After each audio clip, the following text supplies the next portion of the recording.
तो जब गजेंद्र थक गया, हार गया, और ग्राह उसको ले जाएगा पानी के अंदर खींच करके, ऐसा जब लगने लगा गजेंद्र को 1000 साल तक एफर्ट करते करते, तब उसने स्तुति की भगवान की। जो पूर्व जन्मों की स्तुति उसको याद थी, वो इस जन्म में भी रही उसको, हाथी योनि में भी।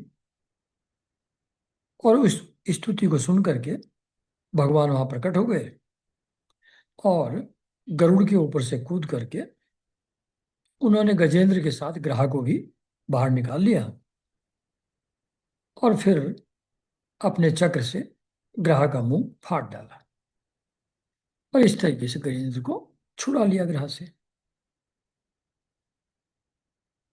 तो ये इस तरीके की जो घटनाएं होती हैं जीवन में हम सब लोगों के, कहीं कोई परेशानी आती है, कोई उसका कारण बनता है, जैसे यहाँ गजेंद्र के लिए ग्राह कारण बना।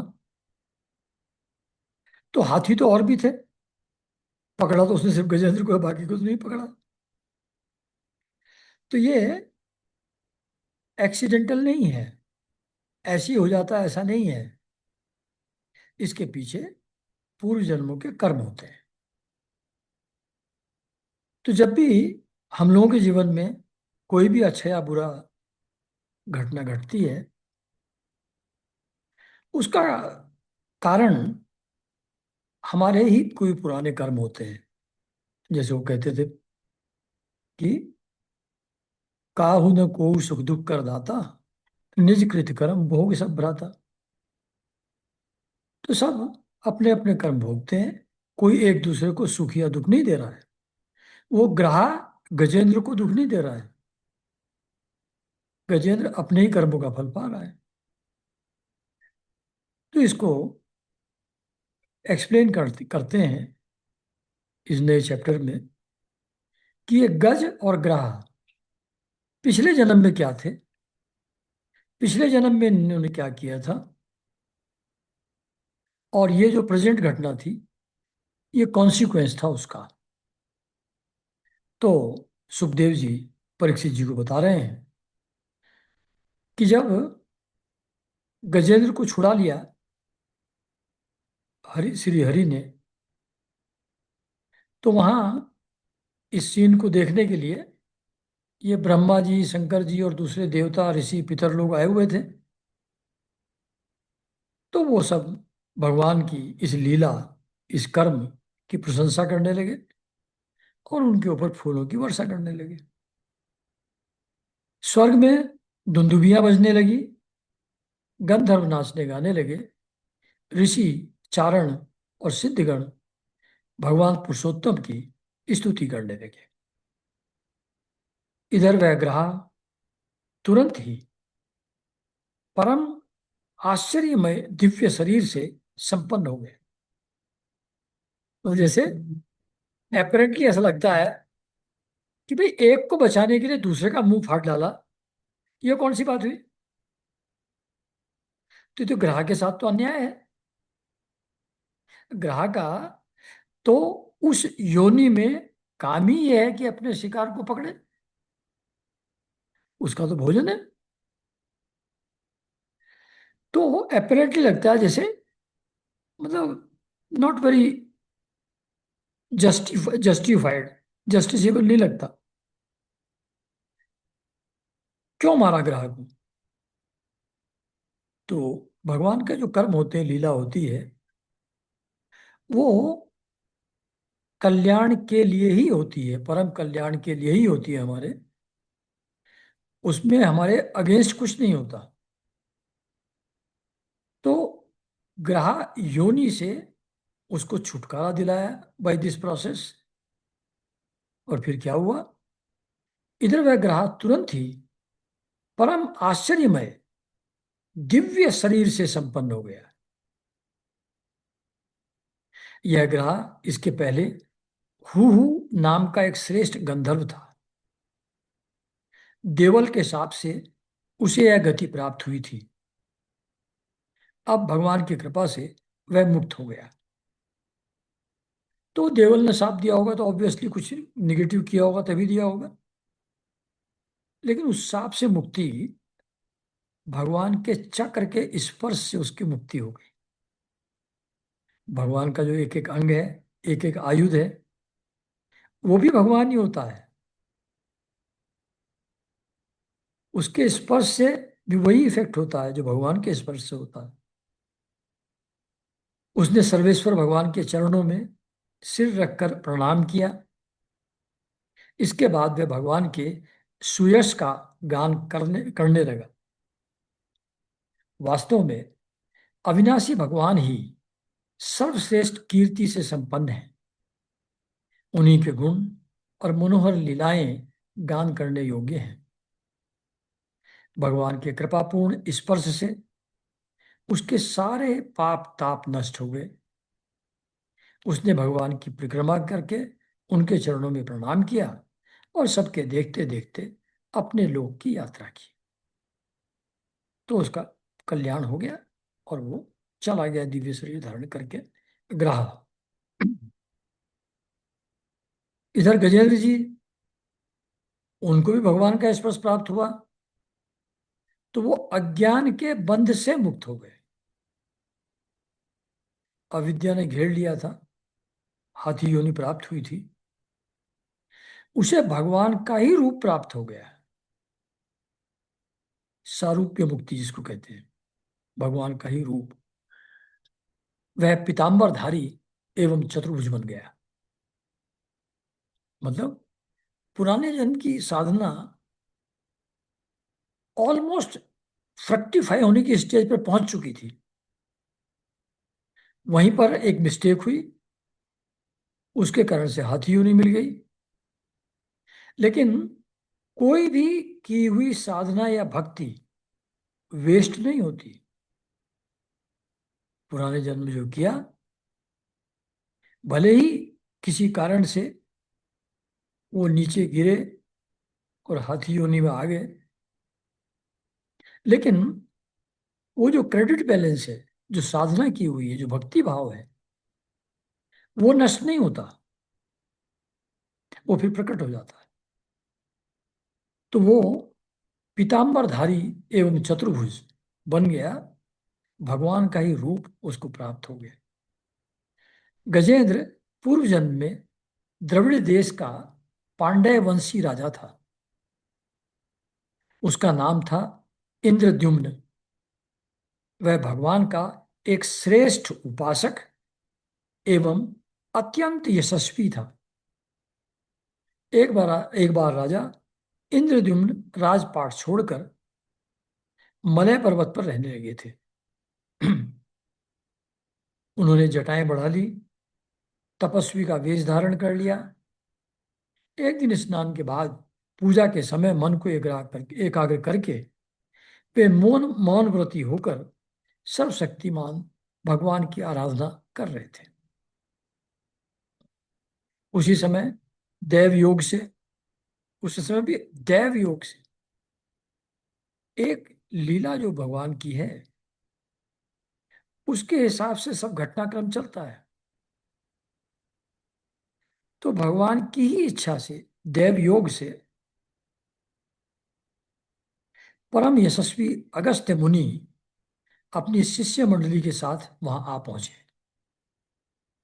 उन्होंने देखा कि यह प्रजापालन और गृहस्थोचित अतिथि सेवा आदि धर्म का प्रत्याग करके तपस्वियों की तरह एकांत में चुपचाप बैठकर उपासना कर रहा है। इसलिए वे राजा इंद्रद्युम्न पर क्रुद्ध हो गए। तो ऑर्डिनरली हमको लगेगा कोई आदमी राजपाट छोड़ करके, उसे विरक्त होकर के साधना कर रहा है पर्वत के ऊपर बैठ करके, और भगवान की ही उपासना कर रहा है, भगवान का ही स्मरण कर रहा है, तो इसमें कौन सी गलती हो गई? इसमें कैसे पाप का भागी हो गया वो? तो वही बात है जो पहले एक बार कर रहे थे कि वर्णाश्रम व्यवस्था में हर व्यक्ति को अपनी ड्यूटी परफॉर्म करना आवश्यक है। अपनी ड्यूटी छोड़ना वो पाप हो जाता है। वो निगेटिव एक्ट हो जाता है। तो गृहस्थ का काम है अतिथि सेवा, राजा का काम है प्रजा पालन। तो ये राजा भी था और गृहस्थी भी था, लेकिन तपस्वी होकर के प्रजा पालन का काम भी छोड़ दिया, अतिथि सेवा का काम भी छोड़ दिया, और बैठ के भगवान की उपासना कर रहा है। तो ऋषि मुनि will not approve of such conduct, क्योंकि ये उसके आश्रम के हिसाब से ड्यूटी से मुंह मोड़ लिया उसने, कर्तव्य से विमुख हो गया। तो वो क्रुद्ध हो गए अगस्त्य जी। उन्होंने राजा को यह शाप दिया, इस राजा ने गुरुजनों से शिक्षा नहीं ग्रहण की है, अभिमानवश परोपकार से निवृत्त होकर मनमानी कर रहा है। इसका काम था परोपकार, प्रजापालन, उसको छोड़ करके ये यहां बैठा है ध्यान लगा करके। ब्राह्मणों का अपमान करने वाला ये हाथी जड़ बुद्धि है, इसलिए इसे वही घोर अज्ञान में ही हाथी योनि हाथी योनि प्राप्त हो। तो हाथी बन गए, लेकिन क्योंकि उपासना तो भगवान की कर रहे थे, तो इस निगेटिव एक्ट का फल भोगने के बाद तुरंत उसका फल जो पुरानी साधना से मिल गया, और भगवान की सारूप्य मुक्ति उपलब्ध हुई उसको। तो nothing goes waste whatever we do on this path. Shri Sukhdev ji कहते हैं, परीक्षित, साप एवं वरदान में समर्थ अगस्त ऋषि इस प्रकार साप देकर अपनी शिष्य मंडली के साथ वहां से चले गए। राजऋषि इंद्रद्युम्न ने यह समझकर संतोष किया कि यह मेरा प्रारब्ध ही था, है ना। ये सुंदरता है, क्योंकि उपासक था, भगवान का स्मरण कर रहा था, उनका ध्यान कर रहा था। तो उसका नेचुरल कॉन्सिक्वेंस है that we will accept any situation which comes to his fate. उसके हिस्से में जो भी आएगा वो प्रारब्ध के हिसाब से है, मेरे ही कर्मों का फल है, यह मानकर संतोष से उसको हर सहर्ष स्वीकार किया। नहीं तो जो ऐसे बहुत तपस्या किए हुए लोग होते हैं, वे उल्टा साप देने की सामर्थ्य भी उनमें होती है, लेकिन ये तो भक्त है, ये साप थोड़ी दे सकते हैं। तो सहर्ष उसको स्वीकार किया, और ये मान करके कि ये मेरा ही प्रारब्ध है, इसमें अगस्त ऋषि का कुछ लेना देना नहीं है, वो तो निमित्त मात्र है। इसके बाद आत्मा की विस्मृति करा देने वाली हाथी की योनि उन्हें प्राप्त हुई। परंतु भगवान की आराधना का ऐसा प्रभाव है कि हाथी होने पर भी उन्हें भगवान की स्मृति हो ही गई। हम लोग जो भी भगवान का नाम, भगवान का स्मरण करते हैं, ये पुराने जन्मों की तपस्या और पुण्य कर्मों का ही प्रभाव है। जिसने पिछले जन्मों में ऐसा कुछ नहीं किया है, उसको ऐसे भगवान के लीला कथाओं में रस पैदा नहीं होता, भगवान की स्मृति नहीं होती। तो हाथी होने पर भी उनको भगवान की स्मृति प्राप्त हो ही गई। भगवान श्री हरि ने इस प्रकार गजेंद्र का उद्धार करके उसे अपना पार्षद बना दिया। गंधर्व, सिद्ध, देवता उनकी इस लीला का गान करने लगे, और वे पार्षद रूप गजेंद्र को साथ ले गरुड़ पर सवार होकर अपने अलौकिक धाम को चले गए। कुरुवंश शिरोमणि परीक्षित, मैंने भगवान श्री कृष्ण की महिमा तथा गजेंद्र की उद्धार की कथा तुम्हें सुना दी। यह प्रसंग सुनने वालों के कलिमल और दुख स्वप्न को मिटाने वाले, अच्छा, यह प्रसंग सुनने वालों के कलिमल और दुख स्वप्न को मिटाने वाला एवं यश, उन्नति और स्वर्ग देने वाला है। इसी से कल्याणकामी द्विजगण दुस्वप्न आदि की शांति के लिए, तो जिनको डरावने सपने आते हैं, आदि की शांति के लिए प्रातः काल जगते ही पवित्र होकर इसका पाठ करते हैं। परीक्षित, गजेंद्र की स्तुति से प्रसन्न होकर सर्वव्यापक एवं सर्वभूत स्वरूप श्री हरि भगवान ने सब लोगों के सामने ही उसे यह बात कही। अब गजेंद्र जी को भगवान क्या कह रहे हैं वो बता रहे हैं आगे। जो लोग रात के पिछले पहर में उठकर इंद्रिय निग्रह पूर्वक एकाग्र चित्त से मेरा तेरा इस सरोवर का पर्वत एवं कंदरा, वन, बेत, कीचक और बांस के झुरमुट, यहाँ के दिव्य वृक्ष तथा पर्वत शिखर मेरे, ब्रह्मा जी और शिव जी के निवास स्थान, मेरे प्यारे धाम क्षीर सागर, प्रकाश में श्वेत द्वीप, श्री वत्स, कौस्तुभमणि, वनमाला, मेरी कौमोदगी गदा, सुदर्शन चक्र, पांचजन्य शंख, पक्षी गरुड़, मेरे सूक्ष्म कला स्वरूप शेष जी,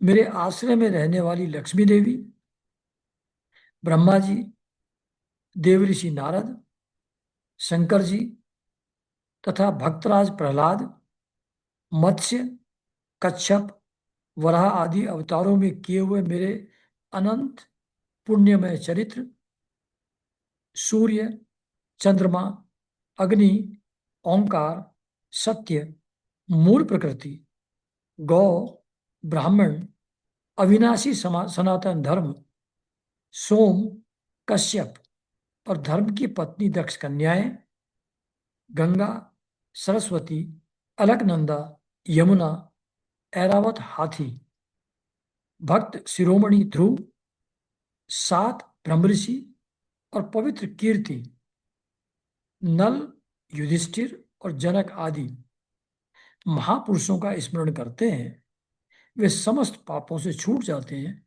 क्योंकि ये सब के सब मेरे ही रूप हैं। इस पे एक बहुत सुंदर बात जो है समझने की, जब पहले पढ़ रहे थे हम लोग पूरा इसका पहले वाला चैप्टर, तो उसमें उस जंगल का काफी वर्णन किया हुआ था। कैसे कीचक, कैसे बेत के पेड़ हैं, कैसे अलग अलग पेड़ पौधे हैं, कैसा सरोवर है, कैसे वहां पक्षी कूज रहे हैं, एटसेट्रा। उसका बहुत डिटेल में वर्णन था। और फिर उसका कहा कि ऐसी सुंदर और इतने अच्छे जंगल में गजेंद्र मस्त होकर के घूम रहा था। तो गजेंद्र घूम रहा था ये तो ठीक है, ये जंगल का इतना विस्तृत वर्णन करने की क्या आवश्यकता है? वो फूल पौधे, उन सबका इतना वर्णन करने की, सबका नाम लिखने की क्या आवश्यकता है?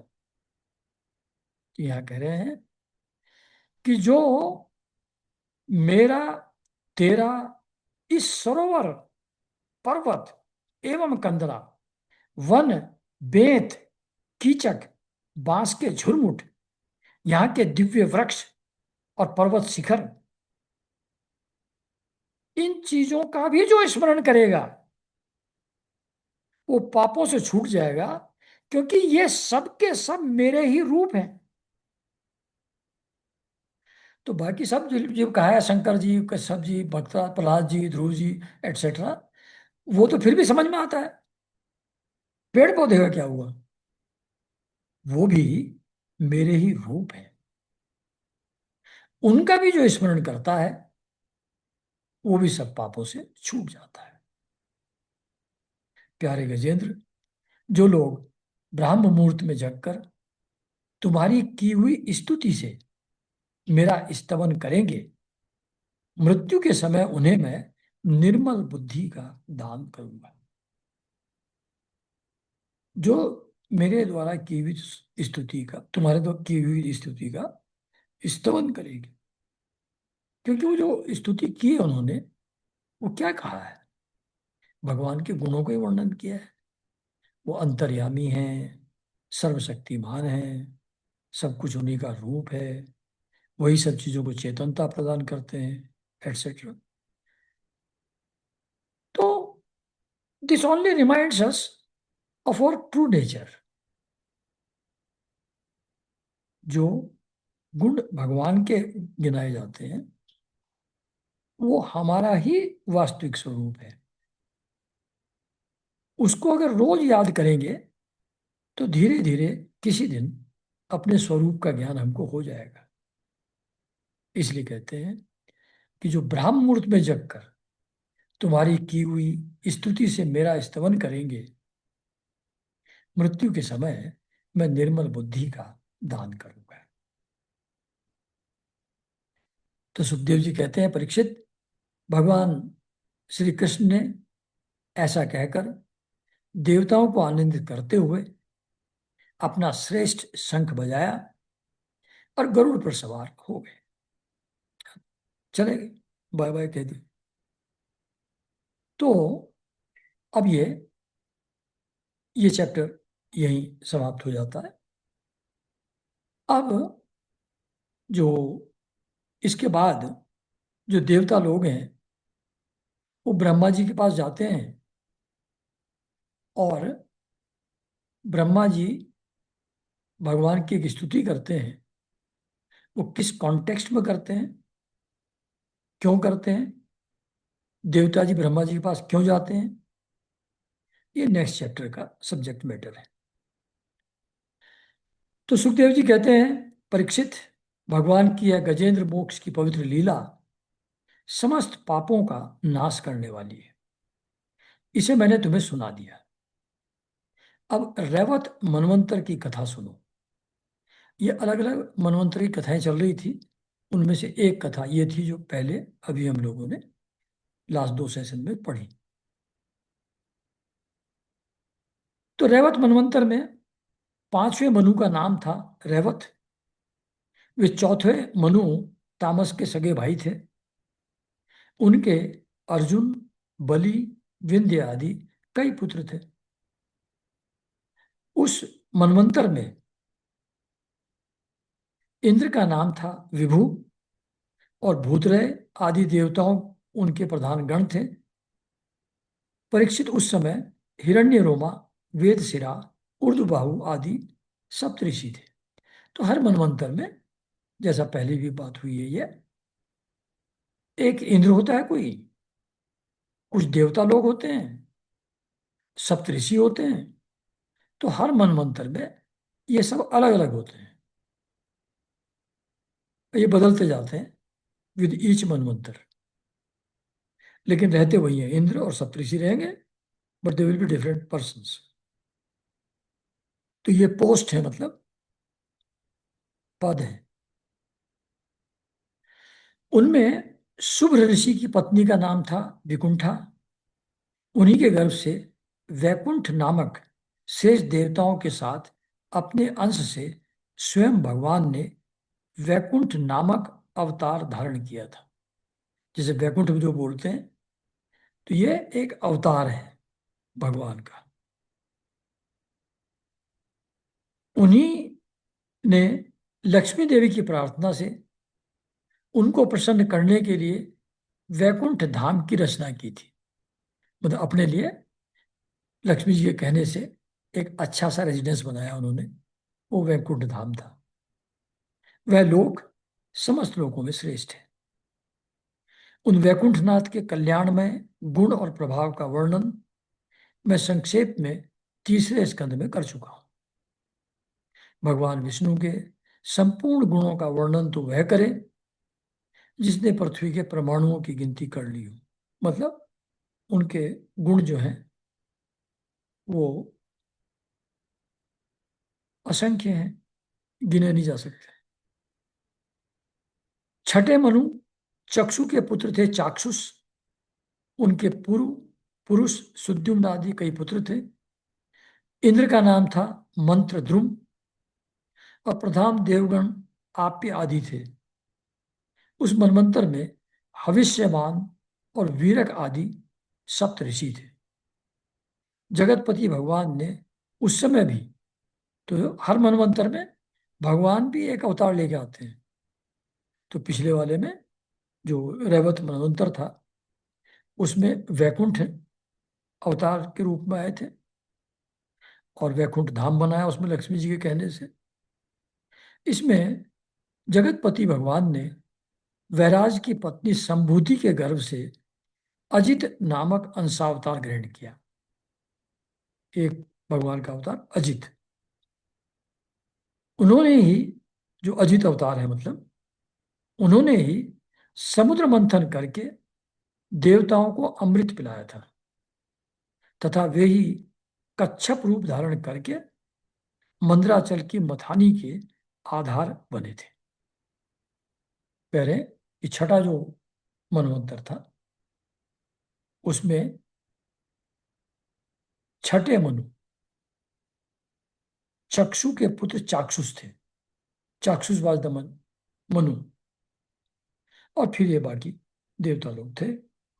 तो उसमें अजित नाम से वो गर्भ में प्रवेश किया, उन्होंने जन्म लिया अजित नाम से।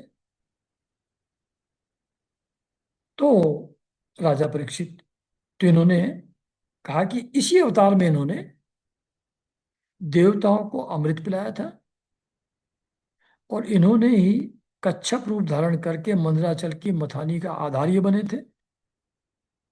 तो ऑब्वियसली फिर क्वेश्चन अराइज होता है कि ये समुद्र मंथन कैसे हुआ, कच्छप की क्या जरूरत पड़ी। तो प्रॉम्प्ट कर दिया क्वेश्चन पूछने के लिए। तो राजा परीक्षित क्वेश्चन पूछते हैं, भगवान भगवान ने क्षीर सागर का मंथन कैसे किया? उन्होंने कच्छप रूप धारण करके किस कारण और किस उद्देश्य से मंदराचल को अपनी पीठ पर धारण किया? देवताओं को उस समय अमृत कैसे मिला? और भी कौन कौन सी वस्तुएं समुद्र से निकली? भगवान की यह लीला बड़ी ही अद्भुत है, आप कृपा करके अवश्य सुनाइए। आप भक्तवत्सल भगवान की महिमा का ज्यो ज्यो वर्णन करते हैं, त्यों ही त्यों मेरा हृदय उसको और भी सुनने के लिए उत्सुक हुआ जा रहा है। अघाने का तो नाम ही नहीं लेता। It doesn't get satisfied. बस हो गया ऐसा नहीं लगता है, और सुनने ऐसा लगता है। क्यों ना हो, बहुत दिनों से यह संसार की ज्वालाओं से जलता जो जा रहा था, अब मिला है संति अमृत, अब मिला है शीतल जल।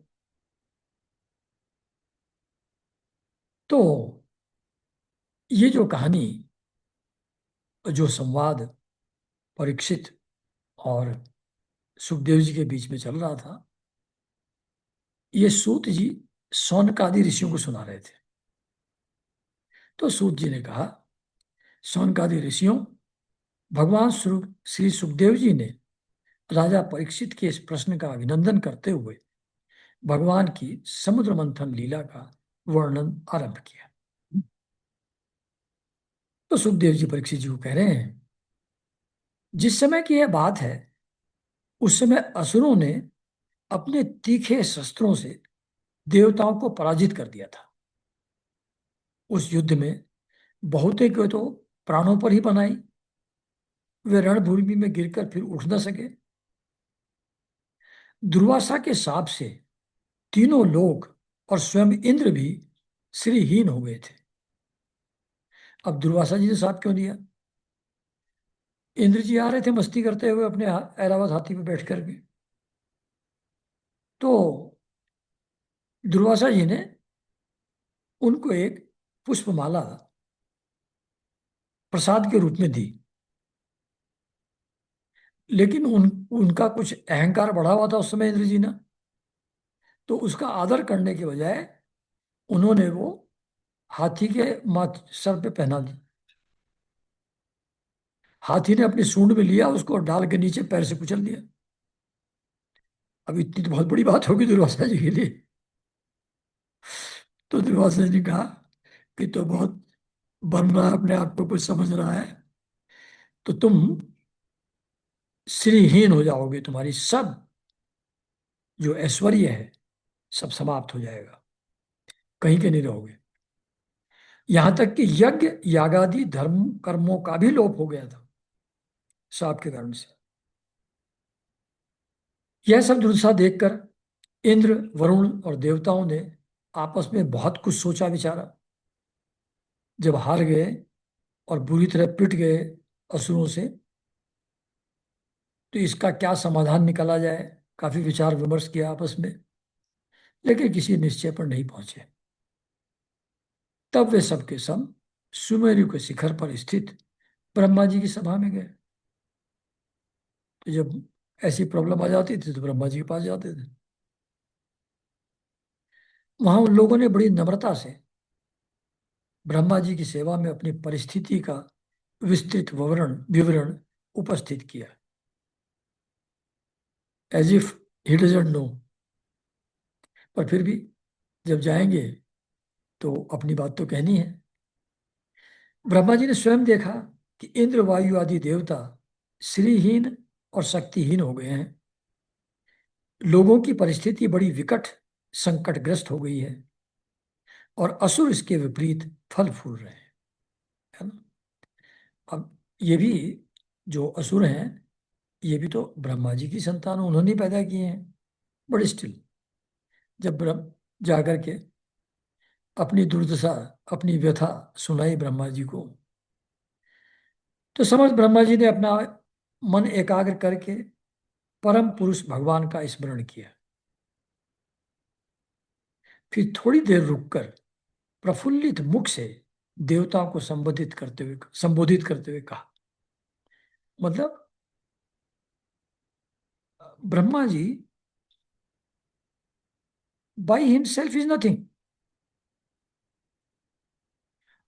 उनको भी समस्या का जो समाधान है वो भगवान से ही मिलता है। तो उन्होंने भी मन एकाग्र करके परम पुरुष भगवान का स्मरण किया, क्योंकि solution will come from the ultimate reality. ये किसी के माइंड से क्रिएटेड चीज नहीं है। Solution is simply dawns from that ultimate reality. तो भगवान का स्मरण किया। जैसे जब हम लोग जाते थे अपने गुरु जी के पास, तो कभी कभी वो थोड़ा आंख बंद करके उनकी आंख थोड़ा फड़फड़ाती थी। एट दैट टाइम वो याद करते थे उसी परम स्थिति को, और फिर जो भी किसी की समस्या होती थी, जो सामने बैठा है उसका सलूशन उतर आता था। तो ये हम लोग होते हुए देखते थे। तो वही यहाँ लिखा है कि समर्थ ब्रह्मा जी ने अपना मन एकाग्र करके परम पुरुष भगवान का स्मरण किया। फिर थोड़ी देर रुककर प्रफुल्लित मुख से देवताओं को संबोधित करते हुए कहा। देवताओं, मैं शंकर जी, तुम लोग तथा असुर, दैत्य, मनुष्य, पशु पक्षी, वृक्ष, स्वेदज आदि समस्त प्राणी, जिनके विराट रूप के एक अत्यंत स्वल्पादि स्वल्प अंश से रचे गए हैं। मतलब we are insignificant creations of that ultimate reality. हम लोग उन अविनाशी प्रभु की ही शरण ग्रहण करें। मतलब इसमें सॉल्यूशन हम लोगों के हाथ में नहीं है। We are not capable of anything. जिनके अंश के भी अंश इनसिग्निफिकेंट क्रिएचर हम जैसे लोग हैं, हम लोग चले, मतलब शंकर जी और भगवान ब्रह्मा जी देवताओं के साथ, और अविनाशी प्रभु की ही शरण ग्रहण करें। इस समस्या का समाधान वही कर पाएंगे। यद्यपि उनकी दृष्टि में न कोई वध का पात्र है और न रक्षा का। मतलब न तो ग्रह वध का पात्र है, न गजेंद्र रक्षा का पात्र है। सब उन्हीं का तो अंश है, सब कुछ उन्हीं का तो मैनिफेस्टेशन है। इसलिए ऐसा कुछ है नहीं। उनके लिए ना तो कोई उपेक्षणीय है, यानी कि उपेक्षा योग्य है, और ना कोई आदर का पात्र है। मतलब जो हम लोग किसी के अंदर वर्ल्डली सेंस में क्वालिटी देखते हैं, दैट क्वालिटी मीन्स नथिंग। उसके कारण से उसका आदर नहीं है भगवान की निगाह में। तो उनके लिए न तो कोई उपेक्षणीय है, न कोई आदर का पात्र है। फिर भी सृष्टि, स्थिति और प्रलय के लिए समय समय पर वे रजोगुण, सत्वगुण और तमोगुण को स्वीकार किया करते हैं। लीला के लिए सब कुछ आवश्यक है। सृष्टि के क्रम को चलाने के लिए सात्विक, रासिक, तामसिक तीनों गुण आवश्यक है। तो समय समय पर वो इन सब गुणों को स्वीकार करते हैं। उन्होंने इस समय प्राणियों के कल्याण के लिए सत्व गुण को स्वीकार कर रखा है। इसलिए यह जगत की स्थिति और रक्षा का अवसर है। तो मतलब वो अलग अलग गुणों को धारण करते हैं अलग अलग समय में। इस समय उन्होंने सात्विक गुण को अडॉप्ट किया हुआ है, इसलिए वे जगत की स्थिति और रक्षा का अवसर अब है सत्व गुण के कारण से। अतः हम सब उन्हीं जगत गुरु परमात्मा की शरण ग्रहण करते हैं। वे देवताओं के प्रिय हैं और देवता उनके प्रिय हैं। इसलिए हम निज जनों का वे अवश्य ही कल्याण करेंगे। तो अंतर क्या है देवता में और असुर में? देवता बहुत जल्दी ये समझ जाते हैं कि हमारे बस का कुछ नहीं है, जो करना है लीला सब उन्हीं की है। असुरों को ये बात जल्दी समझ में नहीं आती, क्योंकि उनके अंदर जो ईगो ज्यादा है, रजोगुण ज्यादा है। तो जो उनके नजदीक जाता है, जो उनकी शरण में चला जाता है, उसकी सहायता करते हैं। तो सुखदेव जी कहते हैं, परीक्षित, देवताओं से यह कहकर ब्रह्मा जी देवताओं को साथ लेकर भगवान अजित के निज धाम वैकुंठ गए। मतलब पहले वैकुंठ अवतार था, फिर अजित अवतार हो गया। तो वो अजित जी भी रहते वहीं थे, सक्सेसर थे उनके। वह धाम तमोमयी प्रकृति से परे है। इन लोगों ने भगवान के स्वरूप और धाम के संबंध में पहले से बहुत कुछ सुन रखा था, परंतु वहां जाने पर उन लोगों को कुछ दिखाई न पड़ा। इसलिए ब्रह्मा जी एकाग्र मन से वेदवाणी के द्वारा भगवान की स्तुति करने लगे। मतलब भगवान को देखने के लिए ये नेत्र काम नहीं आते, उसके लिए दूसरे नेत्र हैं। वो इनर साइट एक डिफरेंट है। वो इसी से देखने की कोशिश कर रहे थे, चौंधिया गए, कुछ भी दिखाई नहीं, वहां नहीं पड़ा। वहां पहुंचने के बाद भी they could not see anything. अब इसका क्या समाधान है? तो फिर उन्हीं का स्मरण, फिर स्तुति करना शुरू किया ब्रह्मा जी ने। बहुत पहले कई बार कर चुके हैं। भगवान, आप निर्विकार, सत्य, अनंत, आदि पुरुष, सबके हृदय में अंतर्यामी रूप से विराजमान, अखंड एवं अतर्क्य है। तो मेरे ख्याल से जो एक्सप्लेन करने को रहने देता हूँ, कि बहुत बार बता चुके हैं इसको। मन जहां जहां जाता है, वहां वहां आप पहले से ही विद्यमान रहते हैं, क्योंकि ऑल परवेडिंग है। ऐसी कोई जगह है ही नहीं जहां वो नहीं है। इसलिए मन जहां जहां जाता है वहां वहां पहले से विद्यमान रहते हैं। वाणी आपका निरूपण नहीं कर सकती, क्योंकि वाणी can talk about finite things, और वो तो इनफाइनाइट है। जिसका कोई शेप, कोई गुण, कोई भी डिफाइनेबल नहीं है, तो वाणी से उसका कैसे होगा? आप समस्त देवताओं के आराधनीय एवं स्वयं प्रकाश हैं। हम सब आपके चरणों में नमस्कार करते हैं। आप प्राण, मन, बुद्धि और अहंकार के ज्ञाता हैं। मतलब you are witness to all of them. इंद्रियां और उनके विषय दोनों ही आपके द्वारा प्रकाशित हैं। मतलब इंद्रियों के अंदर, ज्ञानेंद्रियों के अंदर परसीव करने की पावर, कर्मेंद्रियों के अंदर कर्म करने की शक्ति, और इन दोनों की, ज्ञानेंद्रिय और कर्मेंद्रियों को, विषय के भोग करने की शक्ति। तो ये इंद्रियां और विषय, विषय मतलब रूप, रस, गंध एटसेट्रा, ये सब आपके द्वारा ही प्रकाशित होते हैं। इनकी सत्ता, इनकी पावर, इनकी एग्जिस्टेंस आपसे ही है। अज्ञान आपका स्पर्श नहीं कर सकता, क्योंकि वो ज्ञान स्वरूप है।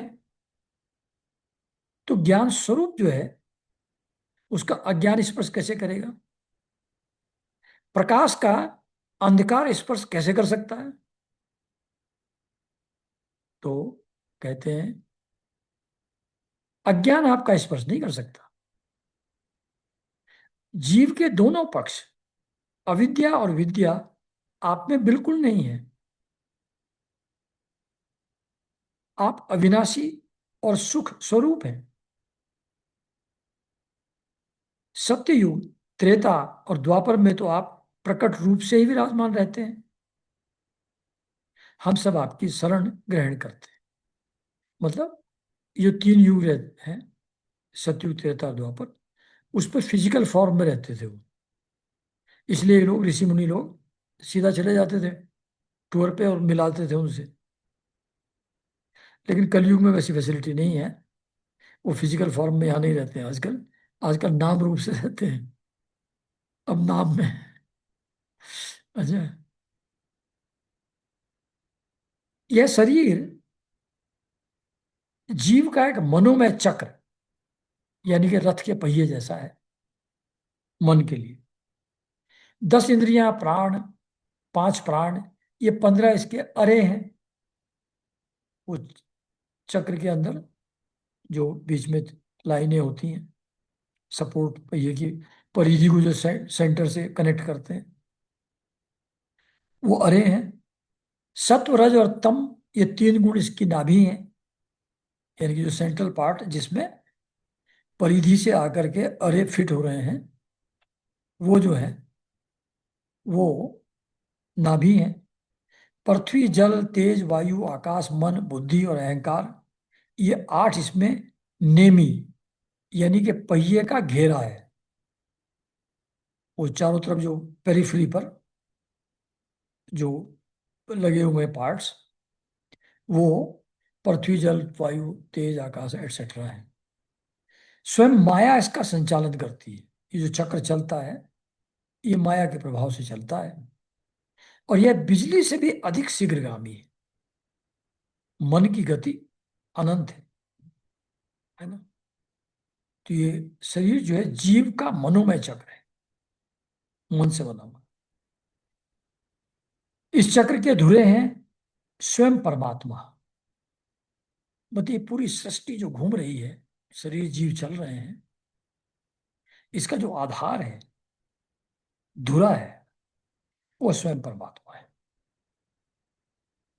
वही एकमात्र सत्य है।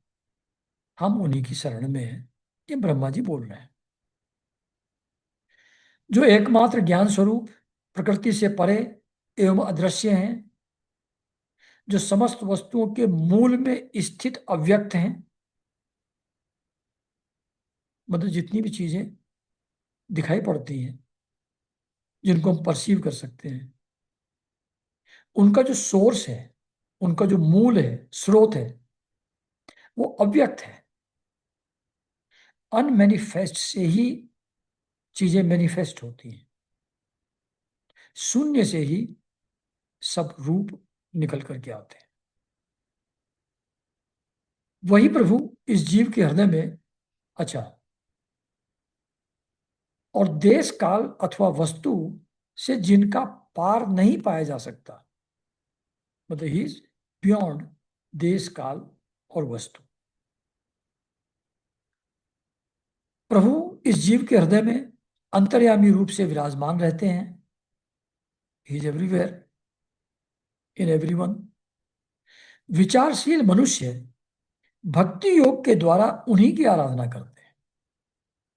दैट अल्टीमेट रियलिटी जो सबके मूल में है, सब कुछ जिनका मैनिफेस्टेशन है, तो लोग, विचारशील लोग, भक्ति योग के द्वारा उन्हीं की आराधना करते हैं। जिस माया से मोहित होकर जीव अपने वास्तविक लक्ष्य अथवा अपने स्वरूप को भूल गया, वह उन्हीं की है। वो जो माया है, जिसके कारण से हम भगवान के स्वरूप को भूले हुए हैं, विषयों की तरफ आकर्षित हैं, उनमें लिप्त हैं, जिस कारण से हम लिप्त हो जाते हैं सेंस ऑब्जेक्ट्स में, वो माया उन्हीं की है। उसी प्रभु की है वो माया भी। और कोई भी उसका पार नहीं पा सकता, क्योंकि भगवान की माया भगवान की है। भगवान अनंत है, उनकी माया भी अनंत पावरफुल है। उसका पार कोई नहीं पा सकता। मतलब उसके फंदे से निकल कर जाना, इन सेंस ऑब्जेक्ट्स की तरफ से विमुख हो जाना, ये अपने बलबूते की बात हमारे नहीं है। वो भक्ति योग के द्वारा आराधना करके ही होगा। तो जिस माया से मोहित होकर जीव अपने वास्तविक लक्ष्य और स्वरूप को भूल गया है, वह उन्हीं की है, और कोई भी उसका पार नहीं पा सकता। परंतु सर्वशक्तिमान प्रभु अपनी उस माया तथा उसके गुणों को अपने वश में करके समस्त प्राणियों के हृदय में समभाव से विचरण करता है।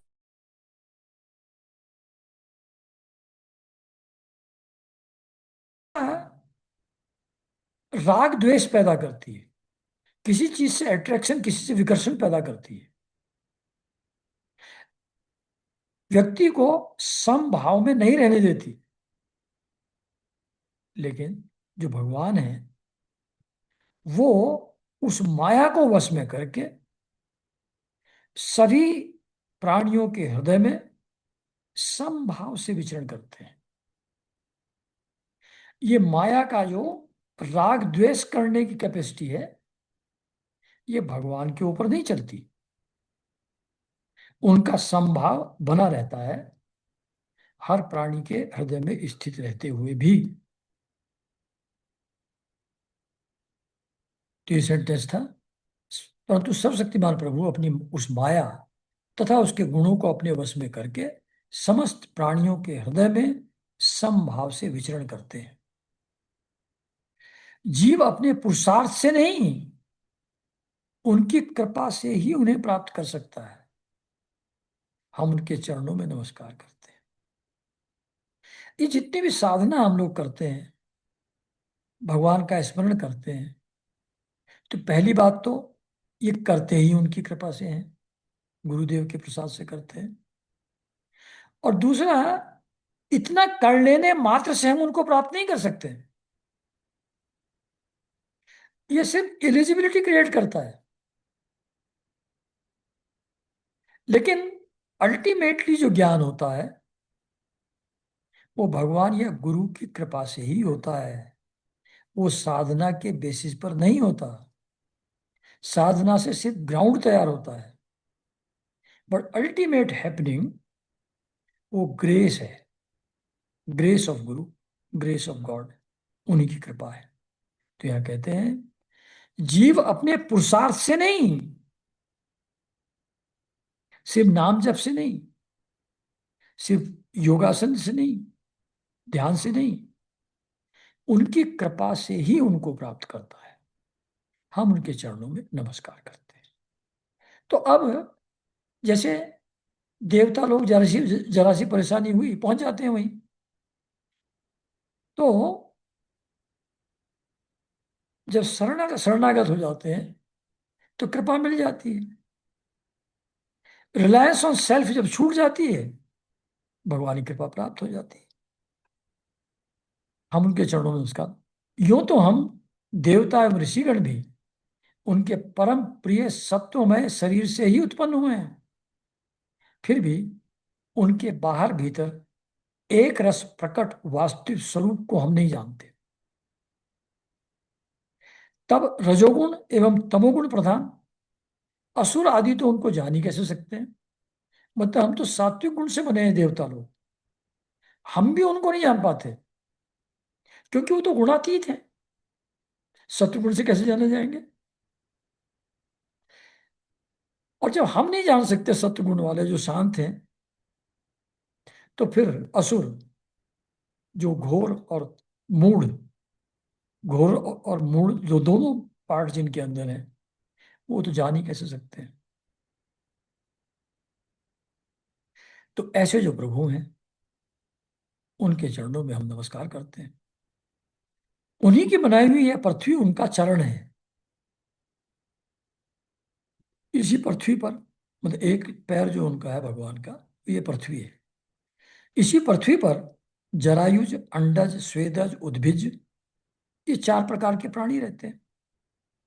जरायुज का मतलब जो नाल से जुड़े हुए हैं, जैसे ह्यूमन बीइंग्स, भैंस गाय के बच्चे।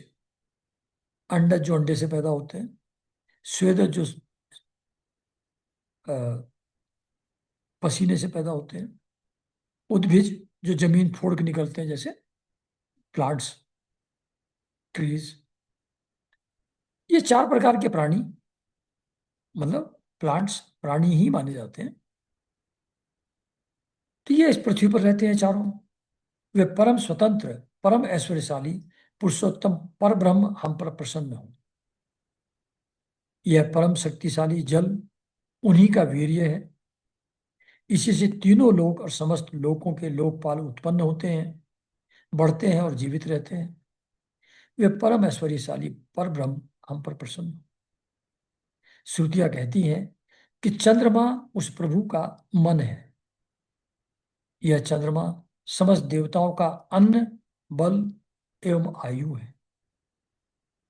वही वृक्षों का सम्राट एवं प्रजा की वृद्धि करने वाला है। ये चंद्रमा के गुण सारे हैं। क्या क्या गुण बताए हैं चंद्रमा के? अन्न, बल और आयु, वृक्षों के सम्राट और प्रजा की वृद्धि। ये सारे फंक्शंस जो हैं, ये चंद्रमा के हैं। ये चंद्रमा भगवान का मन है। भगवान का मन चंद्रमा है। ऐसे मन को स्वीकार करने वाले परम ऐश्वर्यशाली प्रभु हम पर प्रसन्न हो। अग्नि प्रभु का मुख है। इसकी उत्पत्ति ही इसलिए हुई है कि वेद के यज्ञ यागादि कर्म कांड पूर्ण रूप से संपन्न हो सके। यह अग्नि ही शरीर के भीतर जठराग्नि के रूप से, समुद्र के अंदर बड़वानल के रूप से और उनमें रहने वाले अन्य जल आदि धातुओं का पाचन करता रहता है। और समस्त द्रव्यों की उत्पत्ति भी उसी से हुई है, अग्नि से। ऐसे परम ऐश्वर्यशाली भगवान हम पर प्रसन्न हो। मतलब अग्नि उनका मुख है, फिर अग्नि के गुण उन्होंने गिनवा दिए उसके बाद। मतलब एक एक करके बता रहे हैं। पहले मन बताया, अब अग्नि बताया, जो पहले जल बताया, फिर अग्नि बता रहे हैं। सभी एलिमेंट्स को एक एक करके बता रहे हैं, जिनके द्वारा जीव देवयान मार्ग से ब्रह्मलोक को प्राप्त होता है। जो वेदों की साक्षात मूर्ति एवं भगवान के ध्यान करने योग्य धाम है। जो वेदों की साक्षात मूर्ति मतलब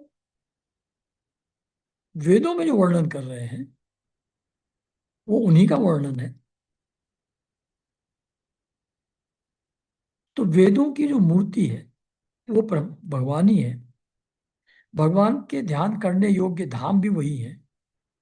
जो पुण्य लोक स्वरूप होने के कारण मुक्ति के द्वार एवं अमृतमय है, काल रूप होने के कारण मृत्यु भी है, ऐसे सूर्य जिनके नेत्र हैं वे परम ऐश्वर्यशाली भगवान हम पर प्रसन्न। प्रभु के प्राण से ही चराचर का प्राण, अब ये वायु की बात कर रहे हैं, तो ऑल एलिमेंट्स वो उन्हीं के हैं। तो उन एलिमेंट्स के एक एक के जो सोर्स हैं वो तो भगवान ही है। तो ये बार बार ये बता रहे हैं कि अग्नि भी उन्हीं का रूप है, वायु भी उन्हीं का रूप है, और वायु से ये सब चराचर का प्राण वायु है। उन्हें मानसिक, शारीरिक और इंद्रिय संबंधी बल देने वाला भी वायु है। ये सब भी प्रभु के प्राण से प्रकट हुआ है। प्रभु के प्राण से वो वायु प्रकट हुई जो समस्त इंद्रियों को बल देने वाली है। वह चक्रवर्ती सम्राट है। इंद्रियों के अधिष्ठात्र देवता हम सब उसके अनुचर हैं, उस प्राण के अनुचर हैं।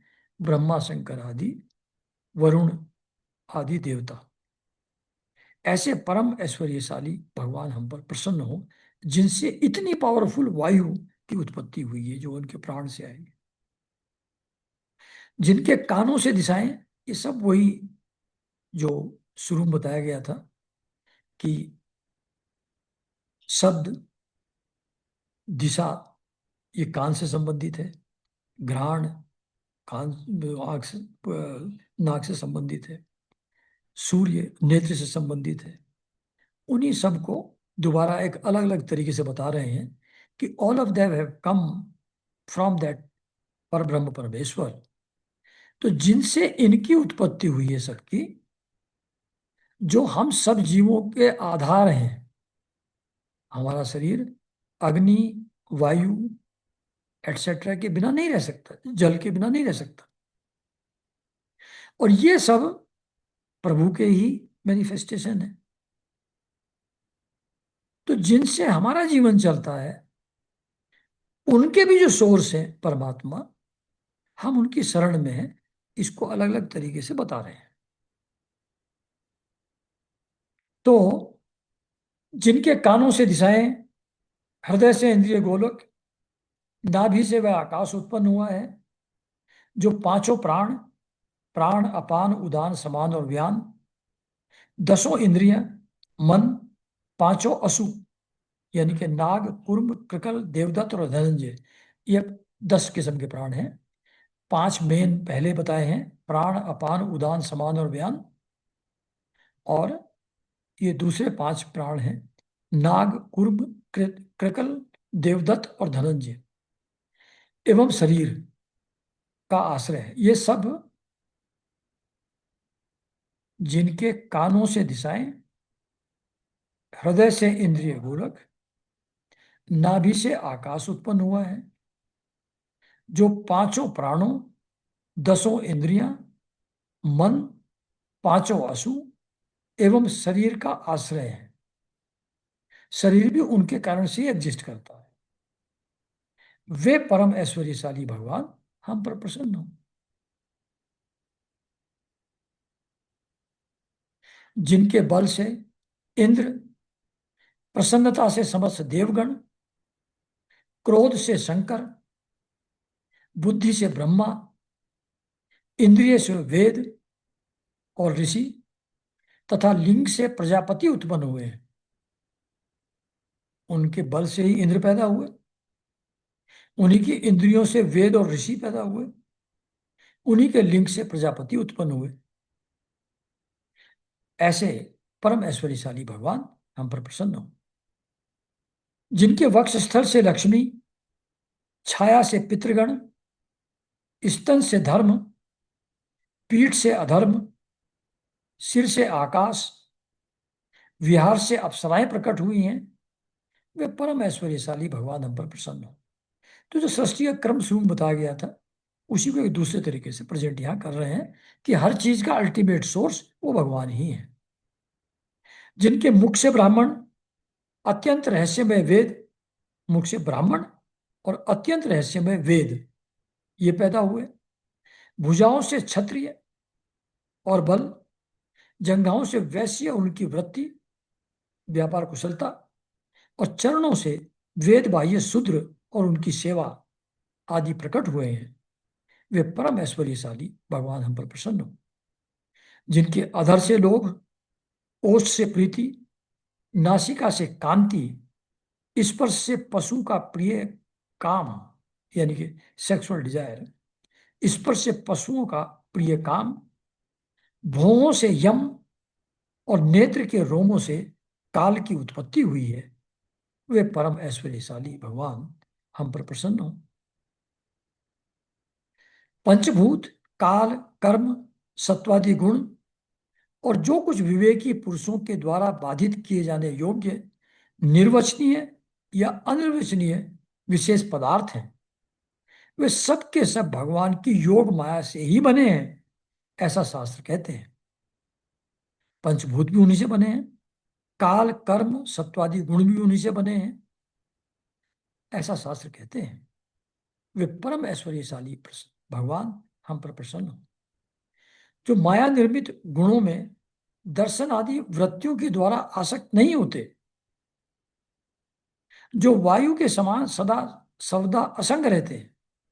मतलब हम लोग माया निर्मित गुणों के कारण से किसी चीज को देखते हैं तो उसमें आसक्त हो जाते हैं, किसी को स्पर्श करते हैं उसमें आसक्त हो जाते हैं, किसी को सूंघते हैं तो उसमें आसक्त हो जाते हैं, किसी को सुनते हैं तो उसमें आसक्त हो जाते हैं। लेकिन भगवान इन वृत्तियों के द्वारा आसक्त नहीं होते जो माया से बनी है, वो निर्लिप्त रहते हैं, साक्षी भाव से रहते हैं। उन अपने आत्मानंद से लाभ से परिपूर्ण आत्मस्वरूप भगवान, who doesn't get affected by anything, और अपने स्वरूप में ही हमेशा स्थित रहते हैं, आनंदित रहते हैं, अपने स्वरूप में मग्न रहते हैं, वो ऐसे भगवान को हम नमस्कार करते हैं। प्रभु, हम आपके शरणागत हैं और चाहते हैं कि मंद मंद मुस्कान से युक्त आपका मुख कमल अपने इन्हीं नेत्रों से देखें। वो देख नहीं पा रहे थे ना, वैकुंठ पहुंचे, कुछ दिखाई नहीं पड़ रहा था, तो ये सारी स्तुति की कि अब कृपा करके हमारी ऐसी योग्यता बना दीजिए कि हम आपको देख तो लें। कहते हैं हम आपके शरणागत हैं और चाहते हैं कि मंद मंद मुस्कान से युक्त आपका मुख कमल अपने इन्हीं नेत्रों से देख लें, क्योंकि भगवान देखने देखने के नेत्र तो अलग हैं, पर वो फिजिकल में ही आ जाए आप, आपके लिए क्या मुश्किल है, आप तो कुछ भी कर सकते हैं। तो आप इन नेत्रों के देखने योग्य जो रूप है उसमें भी आ सकते हैं, तो आप उसी में आ जाइए, आप कृपा करके हमें उसका दर्शन कराइए। प्रभु, आप समय समय पर स्वयं ही अपनी इच्छा से अनेकों रूप धारण करते हैं, और जो काम हमारे लिए अत्यंत कठिन होता है उसे आप सहज में ही कर देते हैं। मतलब अभी आए तो उस प्रॉब्लम के लिए है ना कि असुर ने हरा दिया है, तो हमारे लिए तो वो इम्पॉसिबल टास्क है, पर आपके लिए क्या मुश्किल है, आप तो कुछ भी कर सकते हैं। तो आपके लिए कौन सी कठिनाई उसको करने में। विषयों के लोभ में पड़कर जो देहाभिमानी दुख भोग रहे हैं, उन्हें कर्म करने में परिश्रम और क्लेश तो बहुत होता अधिक होता है, परंतु फल उसका बहुत कम मिलता है। जो बॉडी कॉन्शियसनेस लोग हैं हमारे जैसे, वो एफर्ट तो बहुत करते हैं, उसका रिजल्ट कोई खास मिलता नहीं, अधिकांश तो उनको विफलता ही हाथ लगती है। परंतु जो कर्म आपको समर्पित किए जाते हैं, उनके करने के समय ही परम सुख मिलता है। जो कर्म आपकी प्रसन्नता के लिए किए जाते हैं, किसी ऑब्जेक्ट के लिए नहीं, आपको समर्पित किए जाते हैं, उसको कर्म करने के समय ही आनंद की स्थिति होती है, सुख मिलता है। वे स्वयं फल रूप ही हैं। Work is its own reward. जो समर्पित कर्म है वो ऐसा होता है। भगवान को समर्पित किया हुआ छोटे से छोटा कर्म, कर्माभास भी कभी विफल नहीं होता, क्योंकि भगवान जीव के परम हितैषी, परम प्रियतम और आत्मा ही है। जैसे वृक्ष की जड़ को पानी से सींचना, उसकी बड़ी बड़ी शाखाओं और छोटी छोटी डालियों को भी सींचना है, वैसे ही सर्वात्मा भगवान की आराधना संपूर्ण प्राणियों की और अपनी भी आराधना है ना। तो ये, हाँ, जो तीनों कालों, जो तीनों काल यानी कि प्रेजेंट, पास्ट और फ्यूचर, और उससे भी परे एक रस स्थित है, जिनकी लीलाओं का रहस्य तर्क वितर्क के परे है। इसकी एक लास्ट लाइन जो है साहब इस चैप्टर की, वो मुझको किताब में से निकालनी पड़ेगी, यहाँ कुछ फोटो में आई नहीं है। उस एक लाइन को पढ़ना है, के लिए खोलता हूँ किताब।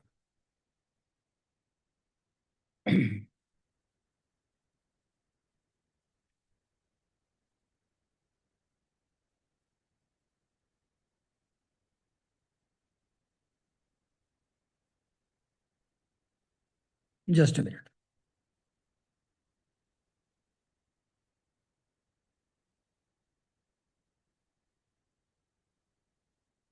हाँ, कुछ नहीं था और आगे कुछ नहीं था, वहीं खत्म हो जाता है। जो तीनों काल और उससे भी परे एक रस स्थित हैं, जिनकी लीलाओं का रहस्य तर्क वितर्क के परे है, जो स्वयं गुणों से भी परे रहकर भी सभी गुणों के स्वामी हैं,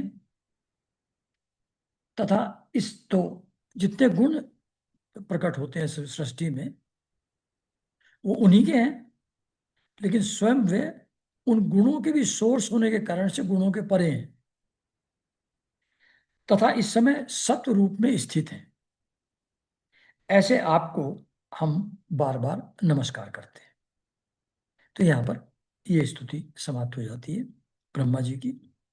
और फिर वो इस समस्या का समाधान क्या है, जो असुरों से अब हार गए हैं, अब फिर से अपनी लॉस्ट जो ऐश्वर्य है उसको फिर से कैसे प्राप्त करें, असुरों के जो हारने से श्रीहीन हो गए हैं, उस श्री को फिर से कैसे प्राप्त करें, इस समस्या के समाधान के लिए ब्रह्मा जी देवताओं को लेकर के भगवान के पास गए थे, वहां भगवान की स्तुति की। तो यहाँ स्तुति के बाद ये चैप्टर समाप्त हो जाता है, और फिर भगवान उनको क्या सॉल्यूशन प्रोवाइड करते हैं इस समस्या का, वो हम लोग अगले संडे उस पर चर्चा करेंगे। नमस्कार।